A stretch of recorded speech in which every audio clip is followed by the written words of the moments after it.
Paulo, somos criaturas novas, somos em Cristo membros do seu corpo, somos herdeiros de tudo aquilo que Deus fez para nós.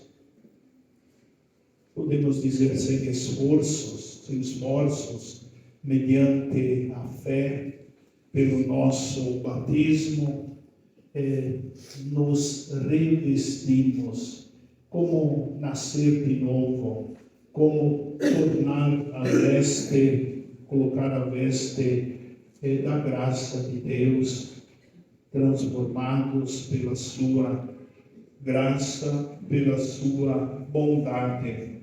Então, temos essa força de Deus dentro de nós. Há poucos dias celebramos Pentecostes, depois celebramos a Santíssima Trindade, celebramos corpo e sangue de Cristo, alimento para a nossa vida. Nos revestimos de Cristo. Isto é, Deus está em nós. Aquelas palavras de Jesus: se alguém me ama, eu e o Pai iremos a Ele, faremos nele a nossa morada. Jesus está em oração, no ambiente de recolhimento com os seus discípulos, de escuta profunda, de intimidade com Deus, como Jesus faz sempre diante de momentos decisivos. Com certeza, Jesus percebe na convivência que os discípulos não têm consciência do que Ele é verdadeiramente, do que Ele representa para o mundo e para a vida dos discípulos.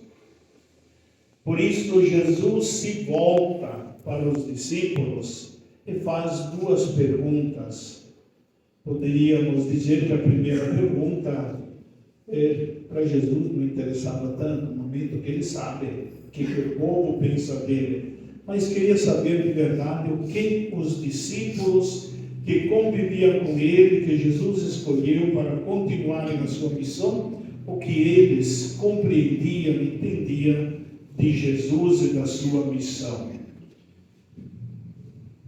Enquanto aquilo que o povo responde, dizem uns que você é João Batista, outros que és Elias, ou outros ainda, algum dos profetas que ressuscitou.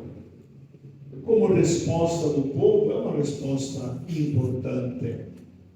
Já fala da ressurreição, ninguém havia ressuscitado dos mortos, a não ser algum milagre que Jesus fez, mas aquilo não é a ressurreição. Voltou à vida, mas depois morreu de novo. Ressurreição é para a vida eterna. Ninguém havia feito isso. E Jesus consegue despertar na cabeça das pessoas, ele é alguém muito especial.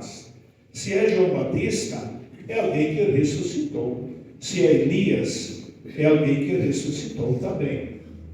Ou algum dos profetas que ressuscitou. De qualquer maneira, acrescenta já que Jesus traz em si essa ressurreição, essa vida nova. Talvez compreenderam já o povo sobre esta ressurreição de Jesus. Ele veio a este mundo para poder estar sempre conosco no meio de nós e nos mostrar o caminho da vida, da vitória.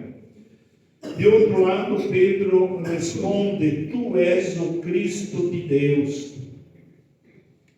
Resposta também muito rica, porque o Cristo é aquele que necessariamente vai passar pela morte, é ungido, é aquele que ressuscita. Também Pedro, no fundo, coloca tudo isso Mas Pedro não tem condições de responder claramente quem é Jesus.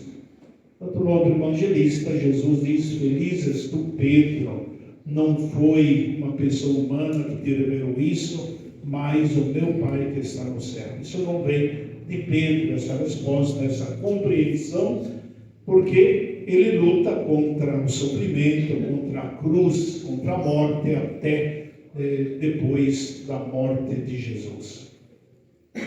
A resposta de Pedro, embora ela seja correta, Jesus é o Cristo de Deus, Jesus é o Salvador, ela está revestida de uma expectativa de triunfo, triunfalista. Na mente dos discípulos está que Jesus é alguém enviado do Pai, mas que com força, que com poder vai restabelecer todas as coisas, vai impor pela força aquilo que Deus quer, o reino, tudo isso. Jesus não veio para fazer dessa maneira. Dizer que Jesus é o Cristo não é o que ele queria. Ele é o Cristo, mas a expressão dita por Pedro não tinha esse significado. Por isso Jesus proíbe severamente de dizer isso aos outros. Por quê? Porque para ser o Cristo, ele precisa entender a cruz, o sofrimento, e Pedro não aceita, não entende, nem os discípulos, que é necessário o sofrimento e a cruz. Por isso, quando ele diz: tu és o Cristo, o enviado de Deus, ele tem em mente que é o Cristo poderoso, do qual vale a pena ser amigos, porque com ele ninguém pode. Então não tenha consciência que Jesus vai passar pela cruz e pela morte. Por isso que logo depois de proibir de falar aos outros essa resposta, para não terem essa mesma compreensão de que ele é o Cristo triunfalista, Jesus revela a cruz. Filho do homem deve sofrer muito, ser rejeitado, morrer e ressuscitar ao terceiro dia. Noutros evangelistas, mais claramente aparece que a cada vez que Jesus fala do seu caminho, eles mudam de ideia. Às vezes pedem quem de nós é o maior, ou pedem de assentar-se ao lado de Jesus no céu, no seu trono. Ao anunciar a sua paixão, morte e ressurreição, então Jesus corrige a expectativa do que pensavam do Messias. O Messias não será um rei político ou poderoso, que muitos esperavam. Seu trono será a cruz. A sua coroa será de espinhos. O seu cetro será o madeiro da cruz. Estas palavras bastariam para entender que não tem nada a ver com aquilo que os discípulos estão pensando ou querendo de Jesus. A vitória de Cristo não passa pela lógica do poder, mas pela lógica do amor que se doa. Ele é Deus, ele é rei, mas um rei que se doa, um rei que lava os pés, um rei que se prostra diante dos discípulos e que faz tudo para convencê-los de que o reino, de que a salvação é aquilo que tem de mais importante. O chamado a ser discípulo é claro e exigente. Depois de dizer: filho do homem vai sofrer, vai morrer, está a caminho de Jerusalém ao encontro da morte, se alguém quiser me seguir, renuncie a si mesmo, tome a sua cruz cada dia e me siga. Só São Lucas diz: tome a sua cruz cada dia. E tem um sentido profundo, é um seguimento com compromisso cotidiano, constante com o Evangelho. Não basta tomar a cruz e seguir, ter uma decisão: vou seguir Jesus, vou ser católico, vou ser cristão. Tome a sua cruz cada dia. Preciso renovar a cada dia esta opção por Jesus e pelo Evangelho. Tome a sua cruz. A cruz de cada dia é feita de pequenas renúncias, pequenas escolhas silenciosas pelo bem. Preciso escolher o bem. Escolher o bem é estar com Jesus, que passou a vida toda fazendo bem. É estar no caminho da justiça, da verdade, da perseverança no projeto de Deus. A justiça que vem de Deus.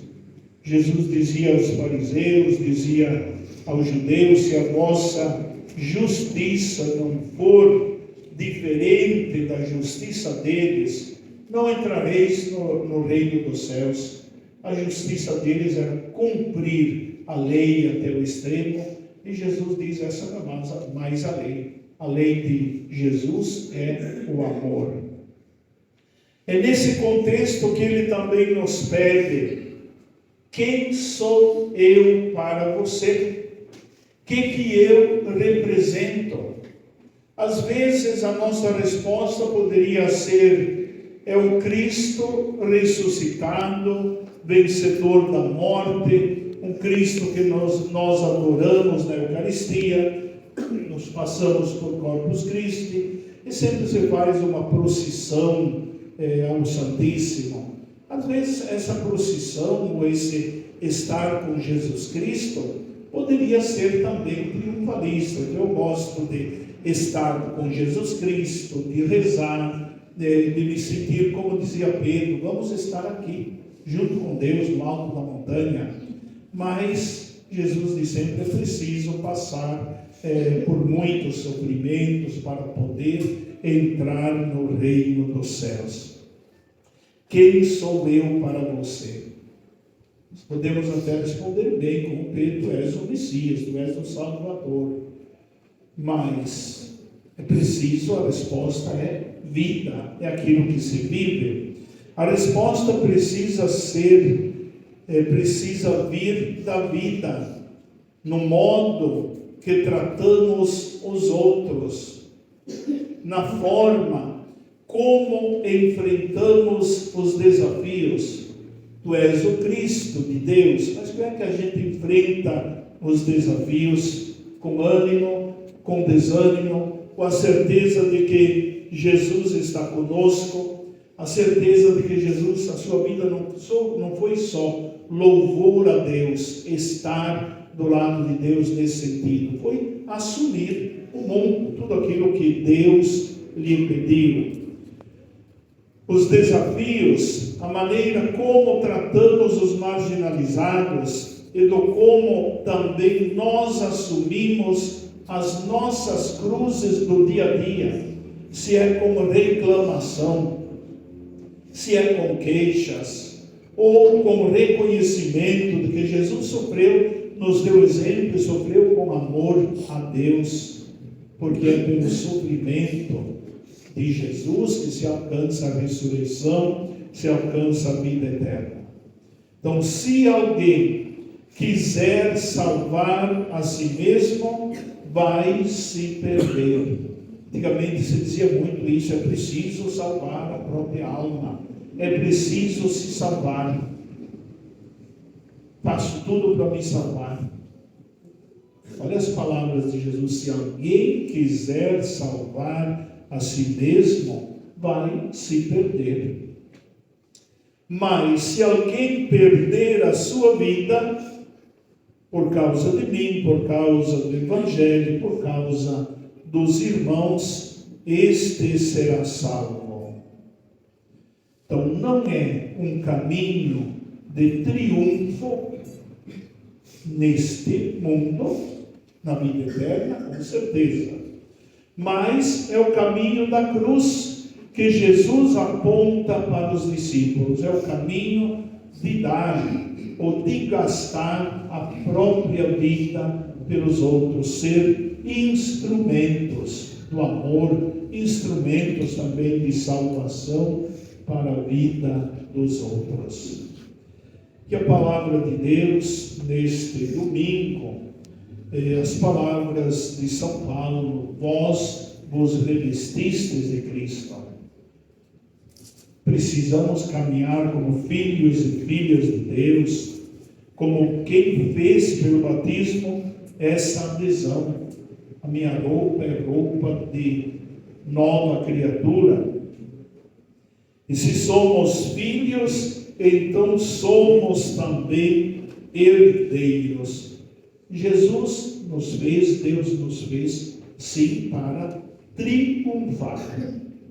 Mas nesta vida temos que lutar, temos também que sofrer, temos que carregar a nossa cruz, e diz o evangelista, a cada dia. Precisamos força, coragem, firmeza na nossa missão. Creio em